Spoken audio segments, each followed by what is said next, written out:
Premier, histoire H17. Donc H17, c'est Louis IX, dit Saint-Louis.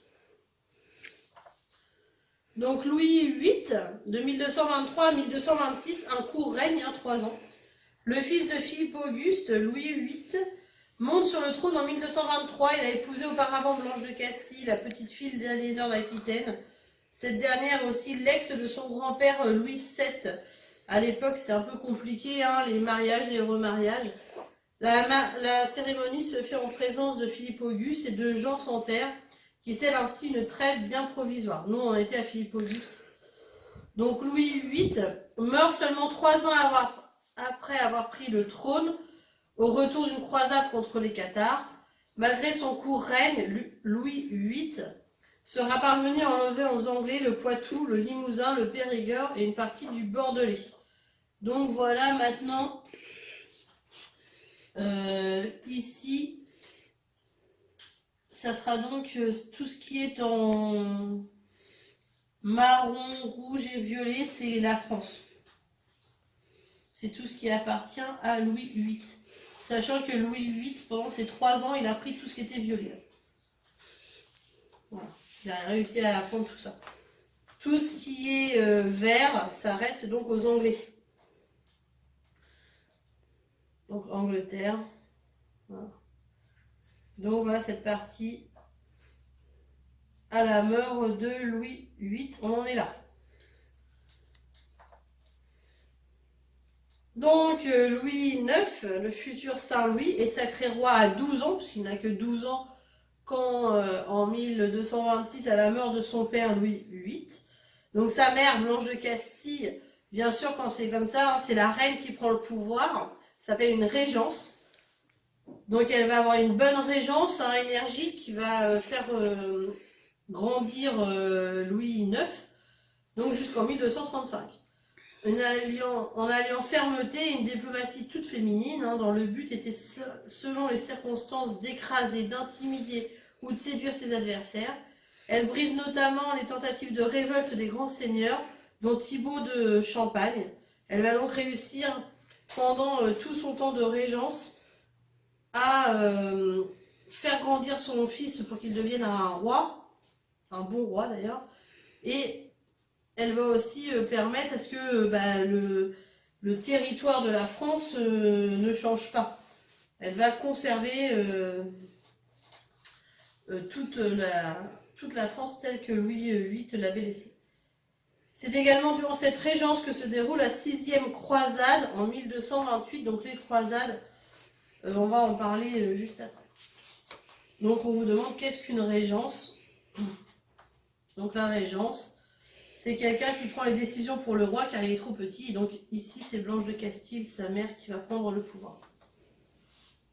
Donc ce roi, il est bien préparé quand il va arriver, Louis IX, au pouvoir. Il avait 12 ans quand son père est mort. Donc pendant toutes les années de sa jeunesse, il va être préparé à devenir roi finalement, par sa mère en plus, qui est régente du royaume.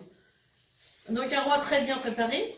Louis IX est le premier roi qui ait connu son grand-père et qui en ait reçu des conseils. Blanche de Castille formera son fils pour sa future mission royale. La politique énergique et l'administration efficace initiée par son grand-père Philippe Auguste, puis par la régence de sa mère, et cette formation font que Louis IX est respecté de ses vassaux et craint en Angleterre. Il jouit d'une autorité morale sans précédent. Donc ici vous avez une image de représentant. Saint-Louis, Bartholoméo Vivarini, vers 1477. Donc pourquoi ce roi est mieux préparé que les autres? Bon, j'espère que vous avez compris. Hein. Il a connu Philippe Auguste déjà, hein, son grand-père, et puis sa mère, pendant la régence, le forme tout au long de sa jeunesse. Donc Louis IX passait pour être très pieux. On a déjà vu ce mot pieux. Pieux, ça veut dire qui est très croyant. Il écoutait 2 messes tous les matins, récitait de nombreuses prières, s'agenouillait 50 fois avant de se coucher et s'imposait de dures pénitences. Il y a aussi organisé 2 croisades qui lui ont permis de gagner le respect et la considération du pape. Donc les croisades, ils sont initiés par le pape et ils sont là pour aller ici à Jérusalem délivrer le tombeau du Christ. Voilà pourquoi ils ont été inculqués par le pape. Et donc on est au moment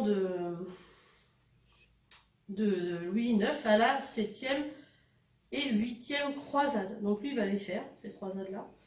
Il mourra d'ailleurs pendant la 8e croisade. Donc en 1244, Louis IX tombe gravement malade et fait le vœu de partir en croisade au cas où il guérirait. Rétabli, il prépare son départ vers le royaume chrétien d'Orient en difficulté qu'il veut soutenir. Hein. Donc ce royaume qui a le tombeau de Jésus, c'est le berceau de la croyance des croyants. Et donc aller délivrer ces chrétiens est une mission donnée par le pape au roi de France.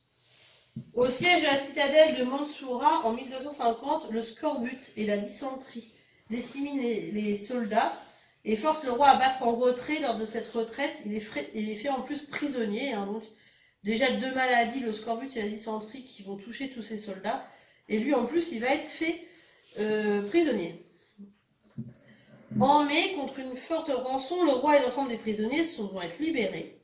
Il montera donc une seconde croisade en 1270, mais son armée est victime d'une épidémie de dysenterie. Saint-Louis en meurt le 25 août 1270 sous les remparts de Tunis, donc il va s'être arrêté ici. En fait, lui, il n'ira jamais jusqu'au bout de la croisade. Cette défaite marque la fin des croisades. Sa mort à la croisade en fait un véritable héros chrétien, puisque la première, bon, déjà, il n'a pas eu de chance, hein, il va être fait prisonnier. Il y aura eu la maladie dans ses troupes.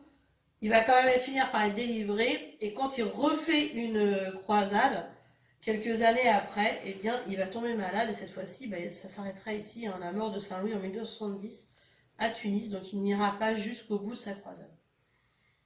Donc combien de croisades Louis IX organise-t-il? Rentre-t-il en France? Bien non, il ne rentre pas en France. Et il va en faire 2, donc, puisqu'il va mourir à Tunis, bien sûr. Mais si. Bon, j'espère que vous avez compris ce que c'était les croisades. Hein. Donc un roi charitable. Charitable, ça veut dire qu'il est bon.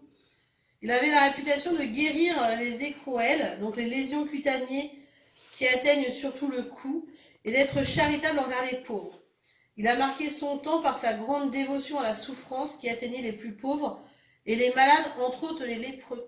Il fonde divers hospices, dont celui du 15-20 à Paris, conçu initialement pour accueillir 300 aveugles. Donc il va être très charitable, hein, il va être très bon, on va dire, avec les gens pauvres, avec les malades, et il va même avoir une sorte de pouvoir de guérison. C'est pour ça qu'après on va l'appeler Saint-Louis.